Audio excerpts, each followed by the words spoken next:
दोस्तों, मैं doctor Ashok Kumar SPC government college से आज आपके लिए बीएससी पार्ट थर्ड में ऑर्गेनिक केमिस्ट्री में क्लासिफिकेशन ऑफ डाइस लेके आए हैं, जिसमें हम पहले भी कुछ इसके बारे में वीडियो में डाइस के बारे में पढ़ चुके हैं पहले।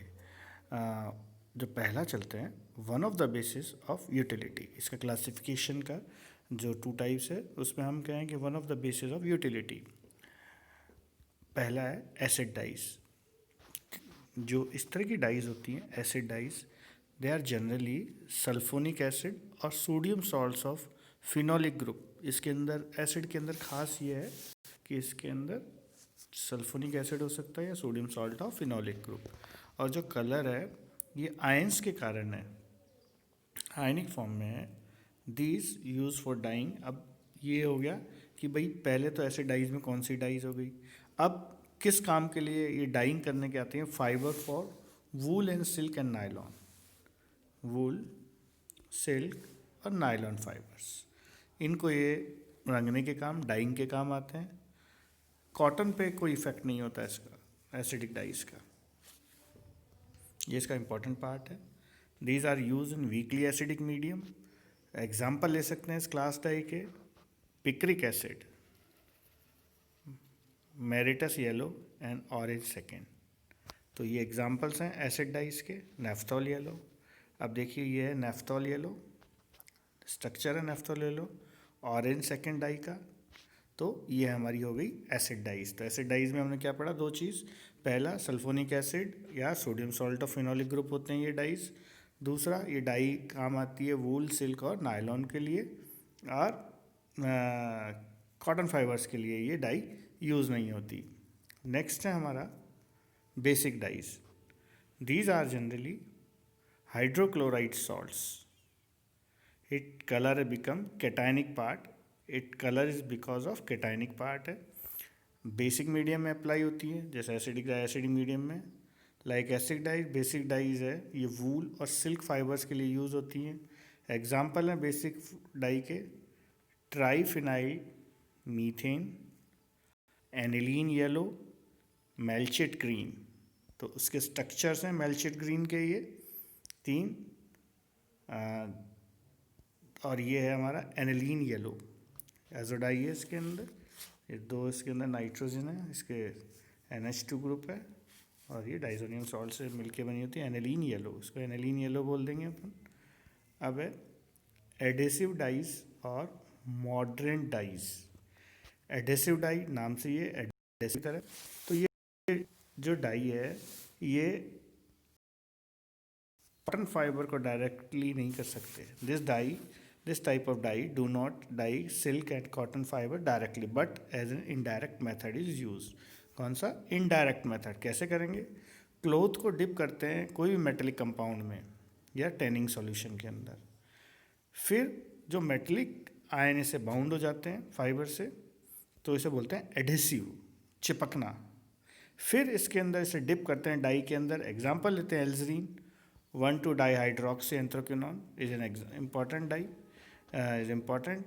अब this group dye use red pink colour with aluminium metal. Aluminium metal के साथ मेटल सॉल्यूशन के अंदर कर देते हैं, तो ये एल्जरीन का स्ट्रक्चर है, एल्जरीन डाई का।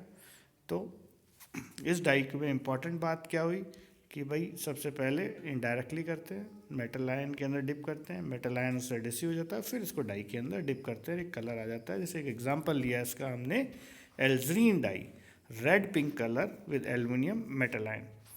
इन ग्रेन डाई और azoic dyes, this type of dyes are synthesized on the fibers in the solution at a time of dyeing only. Ingrain dye है, एजोइक डाइज है, ये dye synthesise on the fibres in the solution at the time of dyeing. These are called azoic dyes. Fibers are first dipped in any amine or phenolic solution. Then, on adding a mixture of diazonium salt, a coupling reaction takes place and dye is produced. Para red, aniline black इसके example हैं। इसका मतलब पहले die को अमीन या phenolic solution डालो, फिर इसको डाइजोनियम सॉल्ट डालो, उसमें कपलिंग रिएक्शन हो जाएगी और डाई प्रोड्यूस हो जाएगी। तो इसे हमने बोल दिया इसका नाम इनग्रेन या अजोइक डाइस। एग्जाम्पल पैरा रेड और aniline black. wet dyes, these are insoluble in water but they reduce part is soluble in water. They are insoluble in water but their reduced part is soluble in water. Therefore, these dyes are used in the leucoform, reduced form. Generally, these dyes are reduced with sodium hydrosulfide and then after dyeing it oxidizes in air. Indigo and anthraquinone are the example. So, dye में एक है reduced form, another जो reduce नहीं होता, तो insoluble है water में but reduce but there part is reduce in soluble water. Example Indigo, हम इंडिगो लेते हैं, इनसॉल्युबल है इंडिगो पर इस हाइड्रोजन और ऑक्सीजन के साथ देखिए हाइड्रोजन एंड ऑक्सीजन, ये एरो हम थोड़ा सा इसको इस तरह से, so it forms soluble part Indigo white. So it becomes, देखिए इसके अंदर जो डबल बॉन्ड था शिफ्ट हो गया, कार्बन कार्बन की भी डबल बॉन्ड आ जाएगा, कार्बन कार्बन ये बॉन्ड है, जो हमारा ये बॉन्ड है ये सिंगल हो जाएगा और ये हमारा ये नेगेटिव चार्ज, ये डबल बॉन्ड, ये डबल बॉन्ड और यहाँ पे HOH. तो इस तरह से H इसमें आके जुड़ जाएगा और जब इसमें से O2 निकल जाएगा तो वापस इंडिगो वाइट सॉल्युबल. इसी तरह से एंथ्राक्विनोन इनसॉल्युबल है पर H2 और O2 के प्रेजेंस में एंथ्राक्विनोल सॉल्युबल बन जाता है. ये एंथ्राक्विनोल है, ये एंथ्राक्विनोल, इसमें 2 OH ग्रुप आ जाते हैं, एंथ्राक्विनोल सॉल्युबल फॉर्म. तो इस तरह से हमने कुछ डाइज के बारे में आज पढ़ा जिसमें एसिडिक डाइज, बेसिक डाइज, पहले एसिडिक डाइज, बेसिक डाइज के बारे में पढ़ा, एडेसिव या मॉडर्न डाइज, फिर इसके बाद हमने पढ़ा इनग्रेन डाइज या एजोइक डाइज और लास्ट में हमने पढ़ा वेट डाइज. तो इस तरह से हमने कुछ डाइज पढ़ी. नेक्स्ट क्लास के अंदर और डाइज के बारे में हम पढ़ेंगे. धन्यवाद.